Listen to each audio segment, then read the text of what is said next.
L'invité aujourd'hui est le chef de file du programme économique du Front National. Bernard Monod, bonjour. Bonjour. Alors, le grand public ne vous connaît pas beaucoup, mais vous êtes un ancien analyste financier qui est actuellement donc, en charge du programme économique du Front National.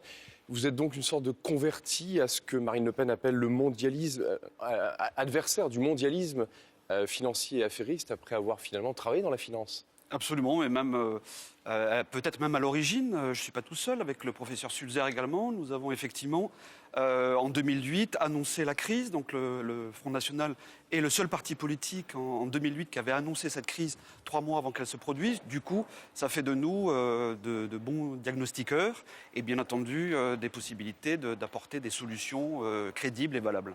Alors le programme, on en a reparlé à Lyon avec Marine Le Pen qui a remis en bonne place la sortie de l'euro. Donc vous êtes partisan de ce fameux Frexit, c'est ça qu'on appelle une sortie de l'euro avec la victoire du Front National? Alors pas tout à fait, on est plutôt partisan d'abord d'une renégociation lors d'un sommet européen dès lors que Marine Le Pen sera élue donc, au deuxième tour.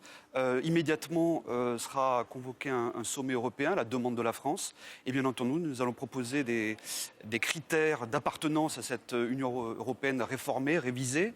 En quelque sorte un petit peu sur le modèle du Royaume-Uni, c'est-à-dire avoir l'ensemble de ces critères d'indépendance, que ce soit économique, que ce soit social, que ce soit au niveau de ses frontières, pour continuer éventuellement à participer à cette Union européenne-là, donc révisée. Si nous échouons dans cette négociation, à ce moment-là, effectivement, sera proposé aux Français lors d'un référendum, 6 mois plus tard, donc une possibilité de se maintenir ou non dans l'Union européenne fédéraliste. Alors j'ai lu que vous disiez, vous nous mettez demain à Bercy, à la Banque de France, et en 3 semaines, tout est réglé. Ça paraît quand même un petit peu optimiste et un peu... Au niveau des décisions. Oui. Au niveau des décisions, les axes stratégiques sont... Un Frexit, ça serait quand même un séisme en Europe.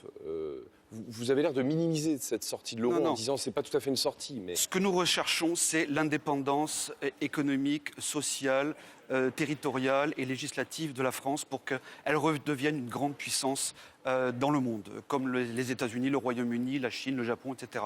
Pour ça, il faut se réarmer au niveau de tous les moyens, c'est-à-dire la monnaie, le budget, le système bancaire, contrôler nos frontières et réguler, bien entendu, ensuite, pour pouvoir recréer de la richesse nationale, pour éviter qu'il y ait cette hémorragie générale qui se produit depuis plus de 30 ans, notamment à cause de l'Union européenne et, bien entendu, de l'euro. Donc, si vous voulez, à partir de là, on maîtrise notre destin. Alors, je vous propose d'écouter la question de Jean-Baptiste Duval du Huffington Post, c'est justement sur l'euro. On l'écoute. L'euro, il paraît qu'il faut en sortir à tout prix. Allez, pourquoi pas? D'autres économistes l'ont dit avant vous, le Danemark, le Royaume-Uni ont refusé cette monnaie. Mais objectivement, Marine Le Pen dit n'importe quoi sur les conséquences. On se fiche de savoir si la dette est détenue à l'étranger? Et comment l'État va emprunter après? À qui?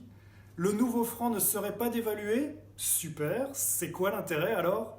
Non, honnêtement Bernard Monod, reconnaissez-le, vous n'avez aucune idée des conséquences qu'aurait une sortie de l'euro. Jean-Baptiste se demande finalement si cette sortie de l'euro ne peut pas être finalement une fausse bonne idée finalement. C'est ça qu'il est en train de nous dire. Est-ce que vous n'êtes pas un peu optimiste sur cette capacité à passer outre le fait qu'on est dans un environnement européen qui est multiple? On ne peut pas sortir comme ça. Regardez la Grande-Bretagne, c'est pas évident ce Brexit. Et puis il va coûter cher, il va coûter 60 milliards d'euros quand même. Non, ça ce sont des évaluations tout à fait fantasmagoriques. Ce que l'on ne dit pas aux Français, c'est que depuis 2010, la facture de sauvetage de l'euro-monnaie unique aujourd'hui a coûté 12 milliards d'euros par an, 72 milliards en 6 ans, plus une épée de Damoclès avec des cautions financières de 450 milliards. Donc voilà ce en quoi s'exposent comme risque les Français aujourd'hui en conservant l'euro-monnaie unique. Personne ne le dit, à part le Front National. Donc c'est la solution de sortie de l'euro-monnaie unique pour rentrer dans l'euro-monnaie commune. C'est la vraie bonne idée pour les Français et pour l'économie nationale.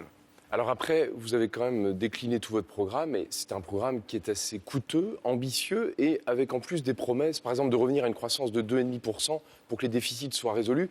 on se dit qu'il y a un côté méthode Coué quand même dans Pas du votre tout. programme. Pas du tout. À partir du moment où vous arrêtez ce dont je vous parlais, l'hémorragie de richesse nationale, que ce soit au niveau des déficits intérieurs, déficits extérieurs. Encore la semaine dernière, on apprend que nous avons 48 milliards de déficit de la balance commerciale depuis que nous sommes rentrés dans l'euro. Et que vous arrêtez l'explosion de la dette publique. À partir de là, si vous voulez, vous ralentissez cette hémorragie et donc vous conservez la création de richesse au niveau national que vous pouvez redistribuer, relancer la demande intérieure et permettre d'avoir une spirale positive dans l'intérêt général de la France et des Français. C'est-à-dire ce qu'utilisent toutes les grandes puissances économiques devant nous, les États-Unis, le Royaume-Uni, la Chine, le Japon, etc.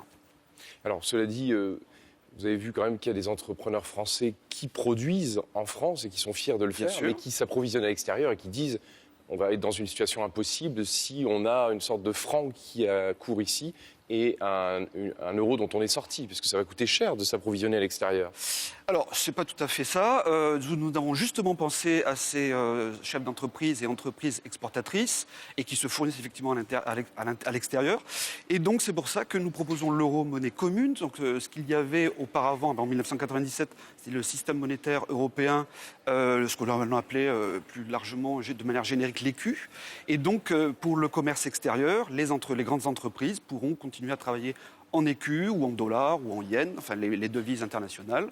Et au niveau national, par contre, on aura retrouvé notre monnaie nationale pour pouvoir agir dans l'intérêt du soutien de la croissance économique, des emplois, ce qui est très important bien entendu, pouvoir aussi financer le plan de réindustrialisation du pays, on a de grosses ambitions là-dessus, et recréer bien entendu dans l'emploi marchand et non pas des emplois aidés. On arrive à la fin de cet entretien. Vous avez choisi Michel Legrand pour se quitter en musique avec Les Moulins de mon cœur. Très bien, merci Bernard Armonod d'être venu ce matin. Bonne journée à tous.